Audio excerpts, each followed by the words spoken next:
एक लड़की जिसका नाम भावना था। भावना अपनी माँ विनीता के साथ रहती थी। भावना की माँ विनीता एक विधवा औरत थी, लेकिन वह बहुत अमीर थे और दिखने में भी बहुत ज़्यादा सुंदर थी। उसने अपने आप को बहुत ज़्यादा मेंटेन करके रखा था। अगर दोनों बेटी और माँ को कोई देखता तो यह नहीं कहता कि विनीता भावना की माँ है, बल्कि विनीता को भावना की बड़ी बहन लगती थी। भावना के पिताजी फौज में थे और उनका बहुत बैंक बैलेंस भी था। उन्होंने अपने जीवन में बहुत सारे रुपए कमाए थे। भावना के पास गाड़ी थी और घर भी बहुत खूबसूरत था। आप यह कह सकते हैं कि घर में किसी भी चीज़ की कमी नहीं थी, सिवाय बाप की, क्योंकि भावना के पापा एक रिटायर्ड फौजी थे, लेकिन अचानक हार्ट अटैक की वजह से उनकी मौत हो गई थी और अब भावना अपनी माँ के साथ अपने घर में रहा करती थी। भावना की माँ विनीता एक मजबूत औरत थी। भावना के पापा की मौत के बाद उन्होंने अपने आप को जल्द ही संभाल लिया था और एक मर्द की तरह अकेले रहकर अपनी बेटी भावना की परवरिश की थी। उन्होंने भावना को पढ़ाया लिखाया था और उसकी हर ज़रूरत को पूरा किया था। भावना की माँ विनीता हर मुश्किल का सामना डट कर करती थी और अपनी बेटी की परवरिश में उन्होंने कोई कमी नहीं की थी। भावना एक बहुत ही शर्मीली और खुशमिजाज लड़की थी। भावना बहुत ही कमज़ोर थी। अगर उसे थोड़ी बहुत भी चोट लग जाए या वह बीमार हो जाती तो पूरा घर अपने सर पर उठा लेती थी। भावना को उसकी माँ ने बहुत लाड प्यार से पाला था। भावना शादी के लायक हो गई थी और जब भावना की माँ भावना के लिए लड़का ढूंढने के लिए सोचा तब भावना ने अपनी माँ से कहा, माँ आपको लड़का खोजने की ज़रूरत नहीं है। मैं यूनिवर्सिटी में एक आदर्श नाम के लड़के से प्यार करती हूँ और मैंने तय कर लिया है कि मैं अब आदर्श से ही शादी करूँगी, क्योंकि आदर्श मुझे अच्छे से समझता है। वह मेरी पसंद और नापसंद को अच्छी तरीके से जानता है। यह बात सुनते ही भावना की माँ विनीता बोली, मीठी पसंद नापसंद तो एक अच्छा दोस्त भी जान जाता है, लेकिन यह तो तुम्हारी पूरी ज़िंदगी का सवाल है। तो भावना बोली, जी माँ मैं जानती हूँ, तभी तो मैं आदर्श से शादी करने के लिए कह रही हूँ। तो भावना की माँ बोली, अच्छा ठीक है, पर मेरी एक शर्त है, तुम शादी के बाद मेरे घर में रहोगी, ना कि आदर्श के घर में। तो भावना बोली, माँ मैं नहीं रहना चाहती, वैसे भी आदर्श सेटल हो चुका है। आदर्श के घर वाले गाँव में रहते हैं। आदर्श पढ़ाई करने के लिए शहर आया था और अब उसे पढ़ाई कंप्लीट कर ली है और उसे एक अच्छी प्राइवेट कंपनी में नौकरी भी मिल गई है। इसलिए अब वह शहर में अकेले फ्लैट लेकर रहता है और शादी के बाद उसी फ्लैट में भी रहूँगी। यह बात सुनने के बाद भावना की माँ बोली, अच्छा बेटा ठीक है, तब तुम मुझे आदर्श से मिलवा आओ तो सही। फिर अगले दिन भावना अपनी माँ को लेकर आदर्श के घर चली गई। आदर्श का घर देखकर भावना की माँ बहुत खुश हुई। फिर जब आदर्श से मिली तो और खुश हो गई, क्योंकि आदर्श एक हैंडसम और खूबसूरत लड़का था। इसलिए भावना की माँ अपनी बेटी की पसंद पर बहुत खुश हुई थी। उन्होंने सोचा कि मेरी बेटी ने अपने लिए कितना अच्छा लड़का चुना है। फिर भावना की माँ एक अच्छी सी डेट देखकर भावना की शादी आदर्श से तय कर दी और कुछ दिनों बाद खुशी खुशी दोनों परिवार के साथ मिलकर उस डेट पर दोनों की शादी हो गई। भावना शादी के बाद आदर्श के फ्लैट में आदर्श के साथ रहने लगी और 1 महीने बाद ही भावना की प्रार्थना से ऊपर वाले ने उसको माँ बनने की खुशियाँ दे दी और इस बात से आदर्श भी बहुत खुश था। पर भावना थोड़ी बीमार रहने लगी थी। आदर्श काम पर जाता और जब घर आता तो भावना को ठीक न पाकर वह बहुत परेशान हो जाता था। आदर्श रोज़ रोज़ भावना की बीमार रहने से तंग आ गया था। वह जितना भावना के करीब जाने की कोशिश करता उतना ही उससे दूर होता जा रहा था। एक दिन रात को अचानक भावना की इतनी तबीयत खराब हो गई कि आदर्श उसे अस्पताल लेकर गया और आदर्श ने भावना की माँ को भी फ़ोन कर दिया। भावना की माँ अस्पताल आई और भावना को अपने घर लेकर चली गई और आदर्श से कहने लगी कि जब तक भावना की डिलीवरी नहीं हो जाती अब वह मेरे घर में ही रहेगी। तो यह बात सुनते ही भावना बोली, माँ मैं आदर्श के बिना नहीं रह सकती। भावना की माँ बोली, भावना तुम अपनी हालत देखो, क्या से क्या हो गई हो और तुमको मोहब्बत की पड़ी है। आदर्श बोला, भावना माँ ठीक कह रही हैं, मैं तो दिन भर ऑफिस चला जाता हूँ। ऑफिस जाने के बाद तुम अकेली हो जाती हो और इस हालत में तुम्हें अकेला छोड़ना ठीक भी नहीं होगा और तुम अगर अपनी माँ के पास रहोगी तो तुम्हारी देखभाल भी बहुत ही अच्छे से हो जाएगी। भावना बोली, मोहब्बत की बात नहीं है, मैं चाहती हूँ आदर्श इस हालत में मेरे आसपास ही रहे। तब विनीता ने कहा, ठीक है बेटा कोई बात नहीं, तब तुम आदर्श को बोलो कि अपना और तुम्हारा अपने घर से ज़रूरी सामान ले आए और आज से कुछ महीनों के लिए जब तक तुम्हारी डिलीवरी नहीं हो जाती तुम दोनों मेरे ही घर पर रहो। तब भावना बहुत खुश हुई और आदर्श घर गया और अपनी पत्नी भावना का ज़रूरी सामान लेकर अपनी सास के घर रहने लगा। अब भावना की तबीयत ठीक होने के बजाय दिन ब दिन खराब होती जा रही थी और इस खराब होती तबीयत को देख आदर्श अब और परेशान रहने लगा था। भावना बहुत ज़्यादा चिड़चिड़ी हो गई थी। अगर आदर्श उसे हाथ भी लगाता तो भावना उसको खूब उल्टा सीधा सुना देती थी। आदर्श अपनी पत्नी की ऐसे बर्ताव से बहुत ज़्यादा परेशान हो गया था। एक दिन आदर्श डाइनिंग टेबल पर बैठकर भावना की तबीयत के बारे में सोच रहा था कि अचानक आदर्श की सास आई और उसके कंधे पर हाथ रखकर कहने लगी, तुम यहाँ अकेले बैठकर किन सोचों में गुम हो। तब आदर्श कहने लगा, नहीं माँ, मैं तो बस भावना की तबीयत को लेकर थोड़ा चिंता कर रहा था। आदर्श, ऐसी हालत में लड़कियां हमेशा ऐसे ही बर्ताव करती है, तुम परेशान मत हो, सब ठीक हो जाएगा। आदर्श बोला, कब होगा?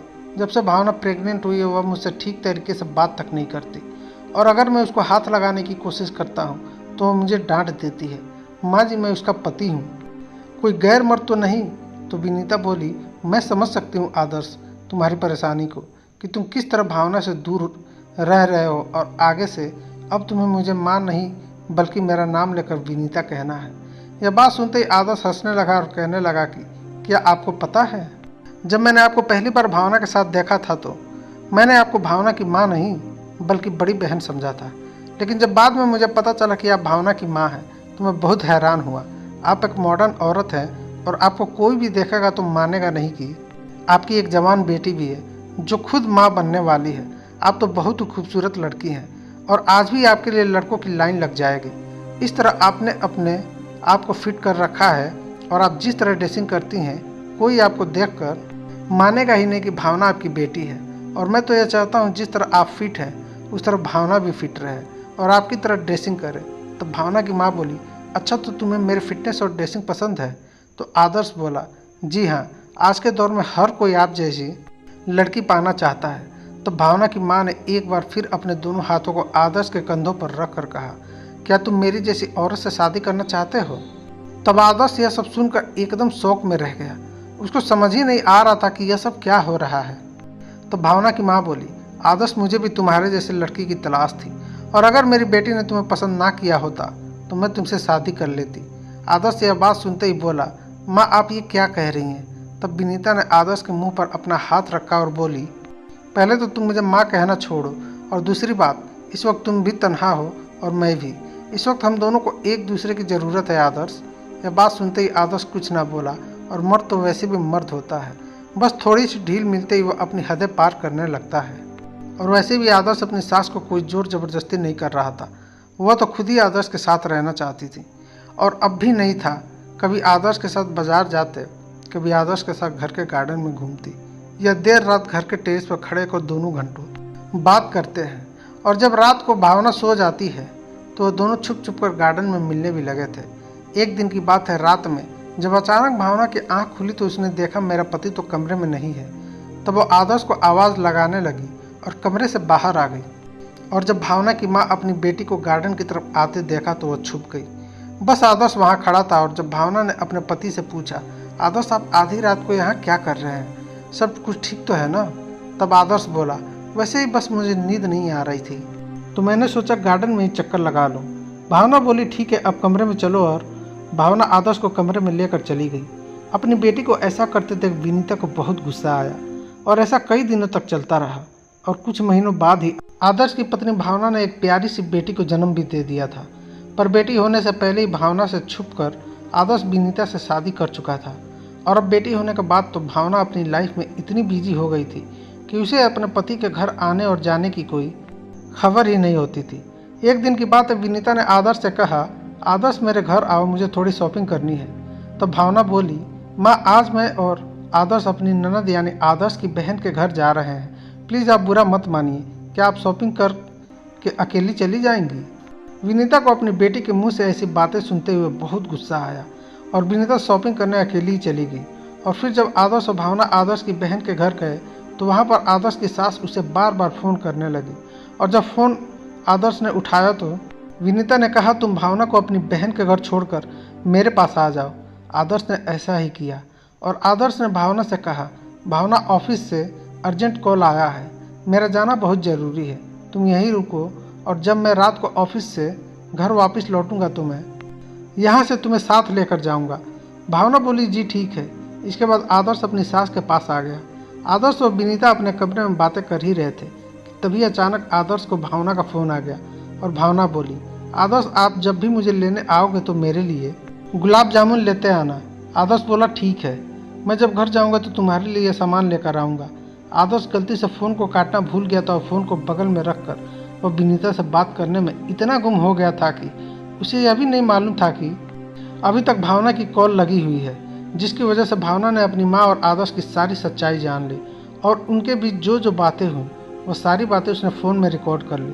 भावना ने जो रिकॉर्डिंग की थी उस रिकॉर्डिंग में उसकी माँ कह रही थी, आदर्श तुम मेरी और अपनी शादी के बारे में भावना को कब बताओगे?